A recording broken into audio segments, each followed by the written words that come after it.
Of nephron, जो कि हमारे पास पेपर पॉइंट ऑफ व्यू से एक इंपॉर्टेंट टॉपिक होता है। तो हम यहाँ पे स्ट्रक्चर ऑफ नेफ्रॉन की सबसे पहले डायग्राम देख लेंगे, तो फिर उसके बाद हम लोग इसकी डिस्क्रिप्शन पे आएंगे, ताकि हमारे पास हमें जब डायग्राम अच्छे से समझ आएगी तो हमें डिस्क्रिप्शन अच्छे से समझ आएगी, ठीक है ना। सबसे पहले हम समझते थे कि नेफ्रॉन होता है क्या। तो नेफ्रॉन हमारे पास एक ऐसा स्ट्रक्चर है जो कि हमारे पास फंक्शनल स्ट्रक्चर होता है किडनी के अंदर, ठीक है। हमारे पास जो एक किडनी होती है हमारे पास मिलियंस ऑफ नेफ्रॉन कंसिस्ट करती है, ठीक है, जो कि हमारे पास किस चीज़ में हेल्प करते हैं, प्योरीफिकेशन ऑफ ब्लड में हेल्प करते हैं, ठीक है। उसके बाद हमारे पास ये स्ट्रक्चर बना हुआ है, तो स्ट्रक्चर को यहाँ से देखना शुरू करते हैं।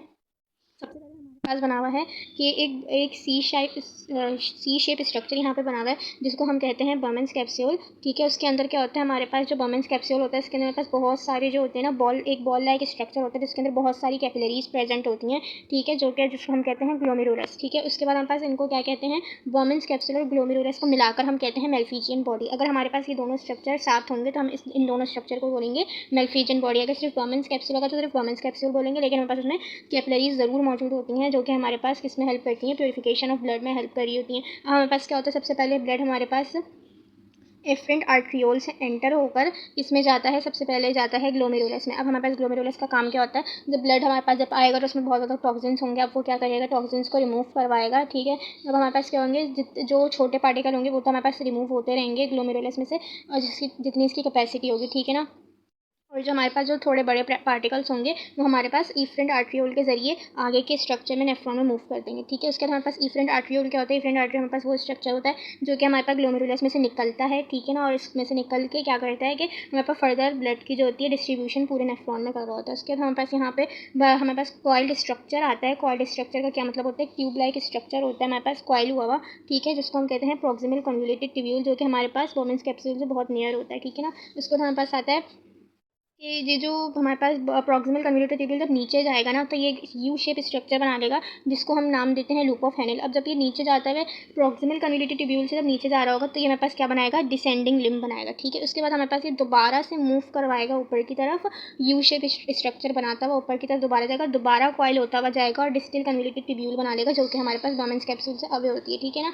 फिर हमारे पास क्या आ जाता है कि हमारे पास ये ट्यूब लाइक स्ट्रक्चर आ जाता है बड़ा सा, जो कि हमारे पास किस चीज़ में हेल्प करता है, ये हमारे पास यूरिन को स्टोर करने में हेल्प करता है, ठीक है ना, जिसको हम कहते हैं कलेक्टिंग डक्ट। कलेक्टिंग डक्ट का मतलब ही यही होता है कि एक ट्यूब लाइक स्ट्रक्चर होता है, ठीक है ना।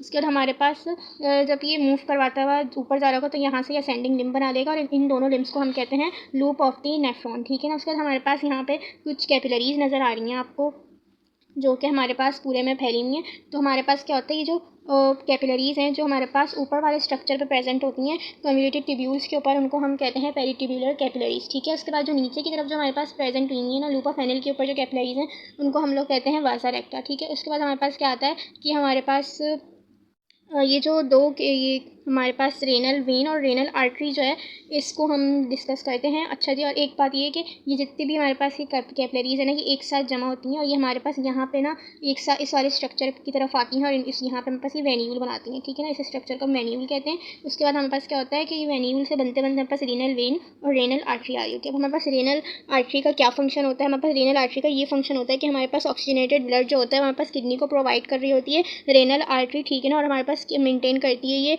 ब्लड प्रेशर और रेनल ब्लड फ्लो को भी मेंटेन करती है, ठीक है ना। और यहाँ पास क्या करवाती है कि जितने भी न्यूट्रिएंट्स वगैरह हैं एसेंशियल सब्सटेंसेस इनको भी हमारे पास रेनल आर्टरी किडनी की तरफ लेके जा रही होती है, ठीक है। उसके बाद हमारे पास रेनल हमारे पास आ जाता है कि रेनल वेन क्या होता है, तो रेनल वेन को भी हम देख लेते हैं। तो रेनल वेन हमारे पास एक ऐसा स्ट्रक्चर होता है जो कि हमारे पास डीऑक्सीजनेटेड ब्लड को क्या कर रहा होता है कि जो returns deoxygenated blood from the kidney to the heart, ठीक है ना। और जो हमारे पास और ये क्या करता है कि ये भी हमारे पास ब्लड प्रेशर को मेंटेन करता है, और हमारे पास रेनल ब्लड फ्लो यानी जो हमारे पास किडनी में जो ब्लड फ्लो हो रहा होता है उसको भी मेंटेन करता है। और जो इसमें इसका एक एक्स्ट्रा फंक्शन होता है जो कि हमारे पास क्या होता है कि ये जितने भी वेस्ट होते हैं ना एक्सेस वेस्ट वगैरह इसको रिमूव करवाता है और फिल्टर करता है हमारा जो ब्लड होता है, ठीक है। उसके बाद ये स्ट्रक्चर आप लोगों को समझ आ गया होगा, तो अब हम लोग यहाँ पे देख लेते हैं। बल्कि एक चीज़ और भी है यहाँ पे, ये जो हमारे पास ये जो ऊपर वाला स्ट्रक्चर होता है ना ये याद रखिएगा, ये हमारे पास कॉर्टेक्स रीजन में होता है। कॉर्टेक्स रीजन क्या होता है, हमारे पास जो किडनी का आउटर पार्ट होता है, और ये जो लूप ऑफ हेनेल होता है हमारे पास इनर पार्ट में प्रेजेंट होता है किडनी के, जिसको हम मेड्यूला कहते हैं, ठीक है ना।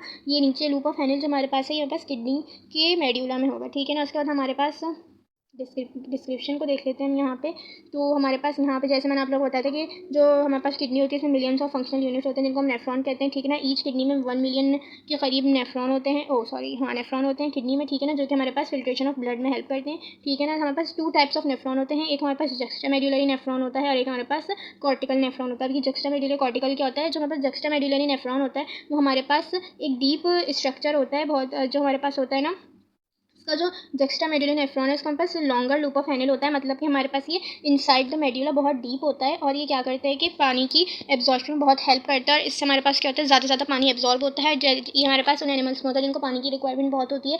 और उसके बाद हमारे पास क्या होता है, एक और होता है कॉर्टिकल नेफ्रॉन, जो कि हमारे पास क्या होता है शॉर्टर लूप ऑफ हैंडल होता है, इसका शॉर्टर लूप ऑफ हैंडल होगा, ठीक है ना, और जो कि हमारे पास इतना डीप नहीं होगा मेड्यूला में, ठीक है ना, और यहाँ पास इतना पानी एब्जॉर्ब करेगा भी नहीं। और ये हमारे पास कॉर्टिकल नेफ्रॉन किधर होगा, कॉर्टेक्स में होगा, तो जब भी हम इसको कहते हैं कॉर्टिकल नेफ्रॉन, ठीक है ना। हमारे पास 2 पार्ट्स होते हैं, जक्स्टामेडुलरी नेफ्रॉन के भी होते हैं और कॉर्टिकल नेफ्रॉन के भी होते हैं। वो 2 पार्ट्स कौन से होते हैं, रेनल कॉर्पस्क्यूल और रेनल ट्यूब्यूल होते हैं, ठीक है ना। हमारे पास नीचे डिस्क्रिप्शन है। और तो हमारे पास क्या है यहाँ पे कि ये जो रेनल कॉर्पस्क्यूल होता है ये हमारे पास क्या होता है, dense cluster of blood capillaries होता है जिसको हम ग्लोमेरुलस कहते हैं। जैसे कि मैंने आपको बताया था ये हमारे पास एक स्ट्रक्चर है सी शेप, इसके अंदर हमारे पास बहुत सारे एक बॉल शेप स्ट्रक्चर होगा जिसको हम ग्लोमेरुलस कहते हैं, जो कि हमारे पास सराउंडेड होगा एक थिन वॉल्ड स्ट्रक्चर जिसको हम बोमेंस कैप्सूल कहते हैं, ठीक है ना।